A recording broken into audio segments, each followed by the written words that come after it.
Hi everyone, Dr. Jennifer Champion here today. I've been spending the week with my son at a camp in the Tacoma, Washington area at the Point Defiance Zoo. One of the things that I have found really fascinating about this particular zoo is the removal of plastics. They have really worked hard to remove plastics from the zoo. So they no longer have plastic water bottles or lids or straws. They encourage the kids to bring reusable containers to the zoo if they're bringing snacks and drinks. And so it got me thinking about, what do the plastics do to our body? We focus on what's going on at the zoo and what it's doing to the animals world, but what about us? What's going on with us? What are the conditions that I'm seeing my clients presenting with that have to do with plastic? And so one of the things that I'm going to focus on today, or the main thing I'm going to focus on today, is going to be estrogen dominance. This is a condition that we're seeing quite frequently in our society. And so I'm seeing this estrogen dominance with people who suffer from obesity, people who suffer from type 2 diabetes, polycystic ovary syndrome, endometriosis, hormone-driven cancers, and infertility. Those are some of the main components or diseases that I'm seeing presenting with my clients. And so over the next few minutes, I'd like for you to think about what registers with you that I'm talking about, because you might actually be estrogen dominant and not even realizing it. So where are we finding these plastics? They're in everything. From the plastic bags that we bring our food home in, to the containers they're being stored in, to straws that we're drinking out of. The Point Defiance Zoo shared a fact with me that we use in the United States alone 500 million straws per day. And so if we're drinking soda, we're using that acid's going through the straw, and in the plastic is coming out into our bodies. We also have phthalates, which is a component or a part of plastic in our beauty products, in our lotions, our hair shampoos and conditioners, our moisturizers, our makeup. It's in everything. And so it's leaching in because our skin is one of the most absorbent surfaces that we have. And so it gets absorbed into our skin and into our bloodstream and eventually ends up in the liver.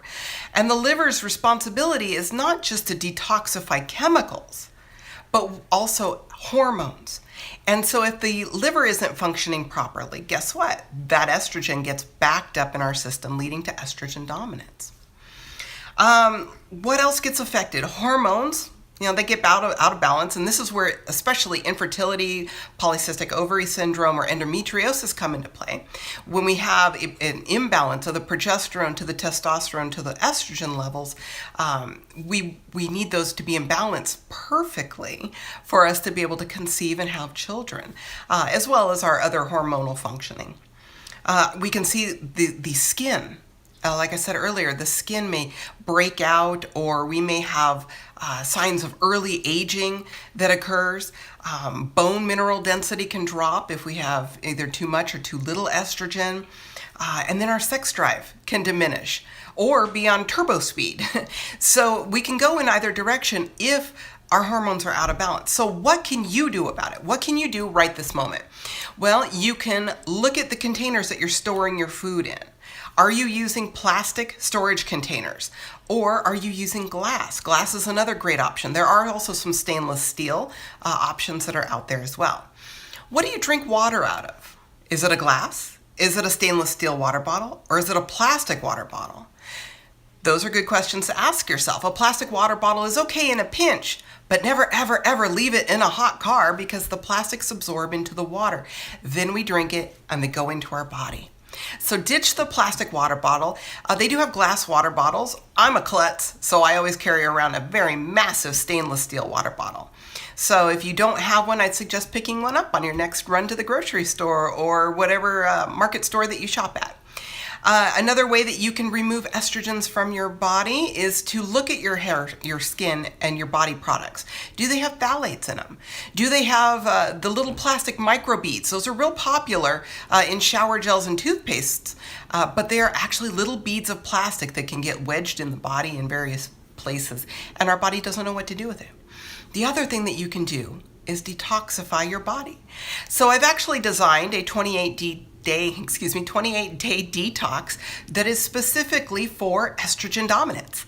And if you are interested in finding out if whatever you're going through may be a result of estrogen dominance, you've got a couple of choices. You can click the subscribe link that's in the bottom in the comments section, or you can get onto my website and let's set up a time. I offer a 10-minute free consult to get you started to see if you're a candidate for my 28-day detox program, as well as my Core 4 integrative analysis that helps to rebalance hormones naturally.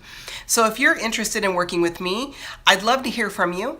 Click the links in the bottom in the comments section and let's get started.